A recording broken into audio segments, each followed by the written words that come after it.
2 mois après une élection sans vainqueur, où en est l'Italie? L'impasse politique est telle que le président italien, Sergio Mattarella, a lancé des négociations de la dernière chance lundi 7 mai. La 5e en 2 mois. Comment l'Italie en est arrivée à cette crise politique? On récapitule. L'élection du 4 mars, la première depuis la vaste réforme du système électoral italien, baptisée Rosatellum bis, a débouché sur une impasse. L'alliance du parti d'extrême droite La Ligue et du parti de droite de Silvio Berlusconi a obtenu 37% des voix. Un score important, mais insuffisant pour former un gouvernement. De son côté, le mouvement 5 étoiles, M5S, nébuleuse populiste difficilement classable sur l'échiquier politique, a obtenu 33% des votes. Enfin, le parti de centre-gauche de Matteo Renzi a subi un revers sans précédent, récoltant seulement 18% des voix. Lire aussi. En Italie, les égoïstes du Nord contre les assistés du Sud. Comme souvent en Italie les soirs de vote, chacun a sorti sa calculette pour élaborer les scénarios de coalition possibles. C'est en effet monnaie courante dans le pays de voir des partis s'associer par pragmatisme, malgré des programmes parfois résolument divergents. Mais 2 mois après l'élection, aucune hypothèse d'alliance ne s'est concrétisée. Le M5S a tenté de s'accorder avec la coalition de droite.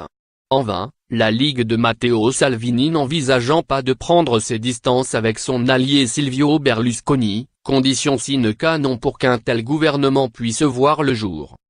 Le dernier scénario en date, qui prévoyait de former un gouvernement dirigé par le M5S avec l'appui du Parti démocrate, PD, a été sèchement écarté par Matteo Renzi, malgré des désaccords au sein de la formation.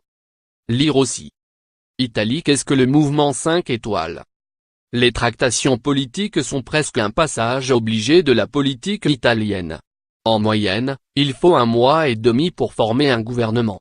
C'est le gouvernement Amato de 1992 qui détient, pour l'heure, le record, avec 84 jours de négociation, soit près de 3 mois.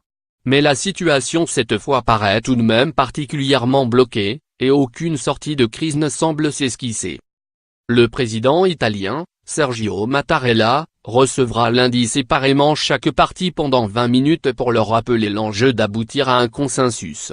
Mais il est fort probable que ce nouvel épisode de négociation soit condamné à l'échec. De son côté, le dirigeant du M5S, Luigi Di Maio, a réitéré vendredi sa demande de nouvelles élections dans les plus brefs délais, constatant le blocage des partis traditionnels à son idée de gouvernement de changement. Dans un entretien au journal Il Fatto Quotidiano, Luigi Di Maio estime que le scrutin pourrait avoir lieu le 24 juin et réfute l'objection d'un calendrier trop restreint pour permettre le vote des Italiens résidant à l'étranger. Le leader de la Ligue, Matteo Salvini, appelle pour sa part à de nouvelles élections à la fin de l'année, pour donner le temps notamment de modifier le système électoral. La dernière réforme, le Rosatellum bis, avait particulièrement complexifié le scrutin, et est jugé en partie responsable de l'impasse actuelle. Lire aussi. Italie, l'un des pays les plus europhiles est devenu euro-morose et eurosceptique. Le président italien a exclu pour sa part la tenue de nouvelles élections dans l'immédiat. D'autant que les derniers sondages laissent supposer que de nouvelles élections ne permettraient pas de sortir de l'impasse. Faute d'un accord viable entre les partis lundi, Sergio Mattarella soutient la formation d'un gouvernement de transition composé de techniciens, en mesure d'établir avant la fin de décembre le budget 2019. Selon plusieurs journaux, le président Mattarella pourrait nommer dès mardi prochain un chef de gouvernement issu de la société civile, doté d'un mandat limité. Mais pour Luigi Di Maio, l'idée d'un tel gouvernement de technocrates reviendrait à voler au peuple le résultat de l'élection. Lire aussi. Le complexe et délétère cocktail de l'anomalie italienne. Pour l'heure, le chef du gouvernement, Paolo Gentiloni, continue d'expédier les affaires courantes, ce qui limite les effets déstabilisants de cette vacance du pouvoir. Mais cette difficulté à former un gouvernement n'est pas sans conséquences, notamment au plan économique.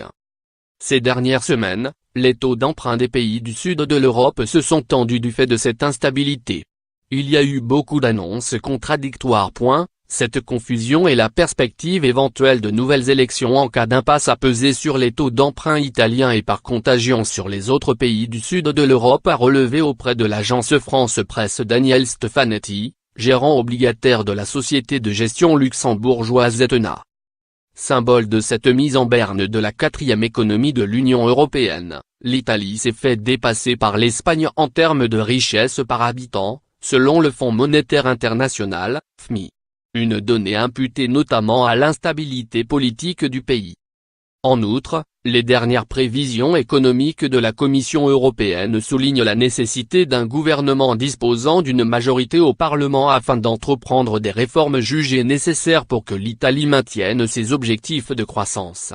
Le vote du budget 2019 est notamment crucial dans ce processus, mais risque d'être intenable faute de coalition parlementaire.